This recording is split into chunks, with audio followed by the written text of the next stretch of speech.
Inilatag ng Samahang Basketball ng Pilipinas ang mga plano nito para sa Summer Olympic Games sa Paris. Matapos ang draw para sa FIBA, International Basketball Federation, qualifying tournaments, kung saan ang Gilas Pilipinas ay kasama ang Georgia at host Latvia sa Group A ng FIBA Olympic qualifying tournaments na gaganapin sa kabiserang lungsod ng Riga. Ito ay kasunod ng draw sa Mais, Switzerland, Martes ng madaling araw, oras ng Manila. Si Tim Cone, na sumang-ayon na mag-coach sa pambansang koponan na lumaban sa huling Asian Games, ay nagsabi na bukas siya na magpatuloy sa paggawa ng mga shot. Ngunit alam din ng decorated mentor na nanguna sa National 5 sa gintong Hangzhou Asian Games na maraming mahalagang bahagi na dapat isaalang-alang. Hindi ito isang simpleng oo o hindi.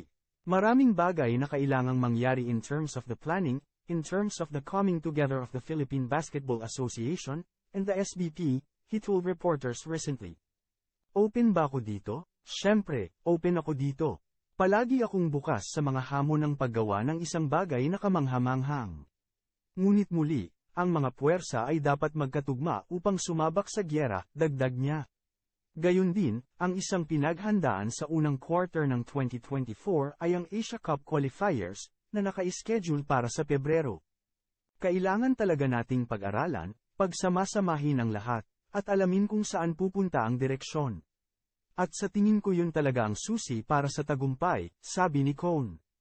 Ang mga players na nangunguna sa listahan upang bubuo sa national team ay sina Junmar Fajardo ng San Miguel Beer, Kai Soto ng Hiroshima Dragonflies, AJ Edo ng Toyama Cruises, Dwight Ramos ng Lev Anga Hokkaido, Renz Abondo ng Anyang Jungkwanjang Red Boosters, Jordan Heading ng Nagasaki Velka, Jepeth Aguilar ng Barangay Ginebra San Miguel, Calvin Oftana ng TNT Tropang Giga, Chris Nusem ng Meralco Bolts, CJ Perez ng San Miguel Beer at Scotty Thompson ng Barangay Ginebra San Miguel. Para sa mga naturalized players ay pagpipilian sina Justin Brownlee ng Barangay Ginebra San Miguel, Jordan Clarkson ng Utah Jazz at Ange Kawame ng Ateneo Blue Eagles.